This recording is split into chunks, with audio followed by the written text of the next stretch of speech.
The deepest place on Earth has been sitting at the bottom of the Pacific Ocean for millions of years, largely undisturbed, largely unexplored, and largely misunderstood by the civilization that exists on the surface above it. The Mariana Trench descends to nearly 11 kilometers below sea level at its deepest point, a place called Challenger Deep, where the pressure is approximately 1,000 times greater than at the surface, where no sunlight has ever penetrated, where temperatures hover just above freezing, and where the conditions are so extreme that for most of human history it was simply assumed that nothing could live there. We know now that assumption was wrong. Life has found ways to exist in the Mariana Trench that challenge fundamental assumptions about what biology requires to function. But what recent expeditions and analyses have revealed goes beyond the question of life in extreme environments. It goes into territory that raises questions about planetary geology, about ocean chemistry, about the recycling of Earth's crust, and about contamination from the surface world that is reaching depths that should, by any intuitive measure, be completely isolated from human influence. The terrifying secret the Mariana Trench has just revealed is not a single discovery. It is a convergence of findings that together paint a picture of a system under stress in ways that will take decades to fully understand, and that connect the deepest point on Earth to processes playing out on the surface in ways that nobody anticipated. To understand what has been found and why it matters, the geography and geology of the Mariana Trench need to be established. Clearly, because the trench is not simply a very deep hole in the ocean floor, it is the product of one of the most violent and consequential geological processes on Earth, the subduction of one tectonic plate beneath another.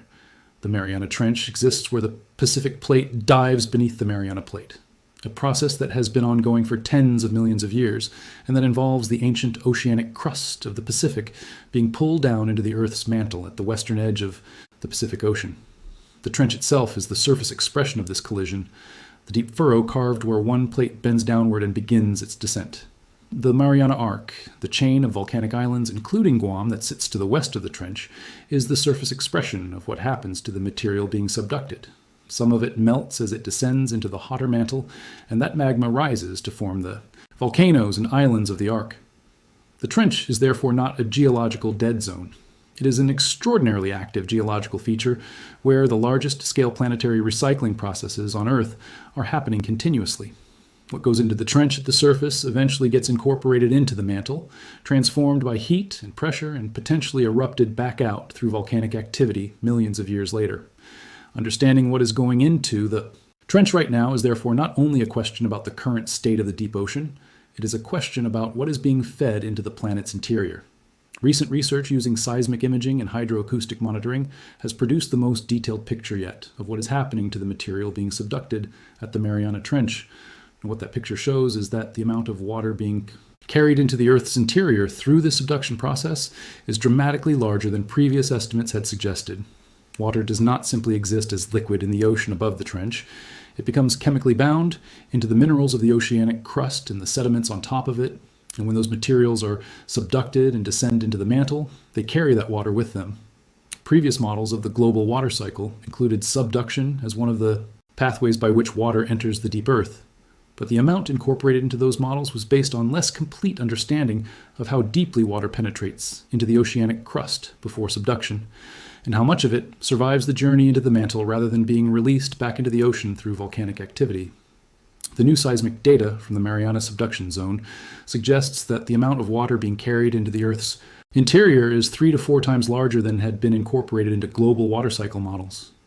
This has significant implications for understanding the long-term history of Earth's oceans, the chemistry of the mantle, and the distribution of water within the planet's interior, which in turn has implications for volcanic activity, for the behavior of magma at depth, and for geologic processes that operate on timescales of millions of years. The biology of the Mariana Trench has been reshaping scientific understanding of life's limits for decades, but what recent expeditions have found deepens that reshaping in ways that were genuinely surprising to the researchers involved. The amphipods that populate the Hadal Zone, which is the term for the deepest parts of ocean trenches, have been known about since mid-20th century exploration, and their existence was already remarkable given the conditions they inhabit. More recent work has found microbial communities at every depth in the trench that have not simply adapted to the extreme pressure and cold and chemical environment, but have evolved biochemistry that is fundamentally different from surface life in ways that are only beginning to be understood.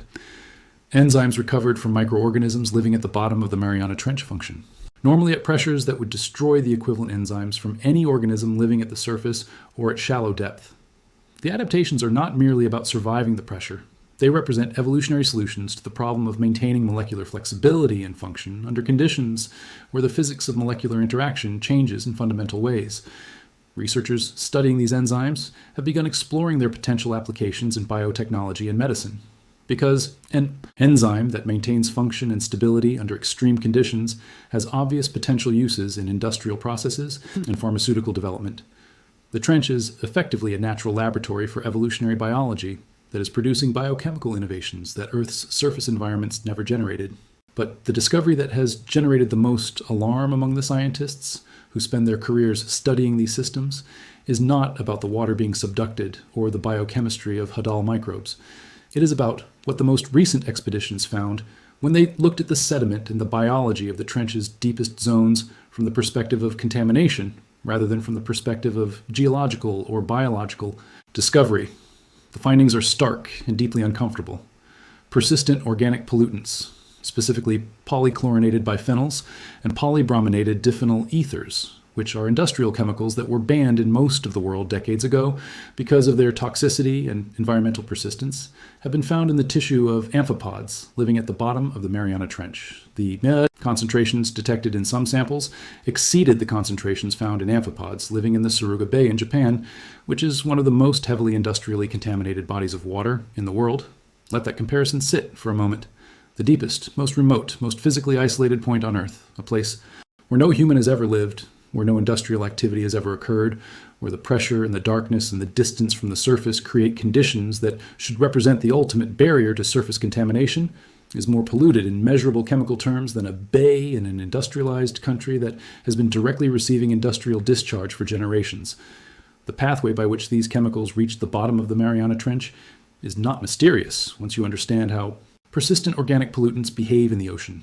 These chemicals, which are fat-soluble rather than water-soluble, attach to organic particles in the surface water and are transported downward as those particles sink. When marine organisms die at the surface, the chemicals in their tissue sink with the organic matter. When plastic debris breaks down at the surface, chemicals leach from the plastic and attach to sinking particles. Over decades and centuries, this rain of contaminated particles accumulates in the deepest parts of the ocean, and the biology at those depths, which feeds on the organic material that reaches the bottom, concentrates the chemicals further up through the food chain through the process of bioaccumulation. The amphipods at the bottom of the Mariana Trench are filter feeders and scavengers that consume whatever organic material reaches them from above. If that material is contaminated, they accumulate the contamination in their tissue. If larger organisms eat the amphipods, the contamination concentrates further. The deep ocean is not isolated from surface contamination. It is the ultimate sink for surface contamination, collecting and concentrating what falls through 11 kilometers of water column over decades of continuous deposition. The plastic contamination finding is in some ways even more viscerally disturbing than the chemical contamination finding, though the two are connected. Microplastic particles have now been found in the sediment of the Mariana Trench at densities that researchers describe as among the highest they have documented anywhere in the deep ocean. A plastic bag was observed on camera at a depth of approximately 10,000 meters during a dive in the trench. Fragments of the kind of single-use plastics that entered mass production in the middle of the 20th century have been recovered from the Hadal sediment. The presence of these materials at the bottom of the deepest ocean on Earth is not a discovery that requires exotic explanation. It is the predictable consequence of introducing billions of tons of plastic into the ocean over the course of 70 years and allowing it to be transported by ocean currents, degraded by wave action and UV exposure at the surface, and then sunk to the bottom as the particles become dense enough to descend. What makes it disturbing is the confirmation it provides of something that many people had hoped would not be true. There is no part of the ocean, no matter how remote, no matter how deep, no matter how extreme its conditions, that remains untouched by the material consequences of surface human activity. The deep-sea mining implications of the Mariana Trench region are a third dimension of the story that has been developing in parallel with the biological and chemical discoveries, and that connects the trench to current economic and geopolitical dynamics in ways that make the scientific concerns more urgent. The hydrothermal vents in the region around the trench and in the broader Pacific have produced deposits of polymetallic nodules and seafloor massive sulfide deposits that contain concentrations of manganese, cobalt, nickel, copper, zinc, and rare earth elements that are economically significant given the demand for these materials and battery technology, electronics, and the infrastructure of the energy transition. The interest in deep-sea mining in the Pacific has intensified as the price of these materials has increased and as the technology for deep-sea extraction has advanced to the point where it is approaching commercial viability. The problem is that the scientific understanding of the deep ocean ecosystems that would be disrupted by mining operations is still so incomplete that it is impossible to reliably assess the ecological consequences of large-scale seafloor disturbance. The organisms living in these systems have evolutionary histories measured in millions of years. The populations are often characterized by very slow reproduction rates and very long lifespans, and the recovery time from major physical disturbance in deep-sea environments is measured in decades to centuries rather than years. Experimental disturbances conducted in the Pacific in the 1970s and 80s, which were intended to study the potential impacts of nodule mining on the seafloor, are still showing incomplete recovery in monitoring conducted more than 40 years later. The argument being made by the mining industry that deep-sea extraction can be managed to minimize ecological harm is running into an increasingly robust scientific counterargument. We do not understand these systems well enough to know what minimizing harm requires, and the evidence from experimental disturbances suggests that recovery from disturbance takes far longer than any regulatory timeline or corporate planning horizon is designed to account for. The geological activity beneath and around the Mariana Trench adds yet another dimension to what the trench has been revealing to researchers. The subduction zone is not only transporting material into the Earth's interior, it is also generating earthquakes that transmit energy through the oceanic crust in ways that affect the entire region. Some of the largest earthquakes ever recorded have occurred along subduction zones, and the Mariana region has produced significant seismic events that have been felt across the Pacific. More recently, detailed monitoring of seismicity in the Trench region has revealed patterns of low-frequency earthquakes and tremor that are associated not with sudden slip along the plate boundary, but with the movement of fluids within the subducting plate. These fluid-related seismic signals are providing a new window into the process of water being carried into the mantle, confirming the picture from seismic imaging of a subduction zone that is transporting substantially more water into the deep Earth than previous models had captured. The seismic monitoring is also revealing details about the structure of the subducting plate, including the presence of faults and fracture zones within the plate that allow seawater to penetrate to considerable depths into the oceanic crust before it reaches the trench, which is part of the explanation for why the total amount of water entering the subduction system is so much larger than earlier estimates. The research expeditions that have produced the most recent findings in the Mariana Trench region have also been generating data about the microbial communities living in the sediment at the Hadal depths, that is reshaping understanding of how life processes materials in extreme environments. The microorganisms living in the sediment at the bottom of the trench are not passive inhabitants. They are metabolically active. They are consuming organic material. They are cycling carbon, nitrogen, and other elements, and they are doing so under conditions that require biochemical strategies not found in surface microorganisms. The rate at which carbon is being processed by the microbial communities in Hadal sediments turns out to be higher than models of deep ocean carbon cycling had assumed, which has implications for understanding the deep ocean's role in the global carbon cycle. If the Hadal zone is processing carbon more actively than had been thought, then models of platforms can find. The recent acceleration in Hadal research has been driven partly by improvements in autonomous vehicle technology that allow systems without human occupants to be built more compactly and at lower cost than manned submersibles, and partly by increased scientific and public awareness of what the Hadal zone represents as a scientific frontier and as an indicator of the global reach of environmental change. The oxygen minimum zone dynamics in the waters above the Mariana Trench are another dimension of what researchers have been mapping, and they connect the trench to changes in the broader Pacific Ocean that are driven by surface warming. As ocean temperatures rise and oxygen solubility decreases, and as stratification of the ocean water column increases, the oxygen minimum zones that exist at intermediate depths in the ocean are expanding and intensifying. These zones, where dissolved oxygen concentrations drop to levels that are physiologically challenging for most marine animals, serve as barriers to the vertical movement of organisms and particles through the water column. Changes in the depth and oxygen concentration of these zones affect what kinds of organic material and in what quantities reach the deeper layers of the ocean, including the Hadal zone.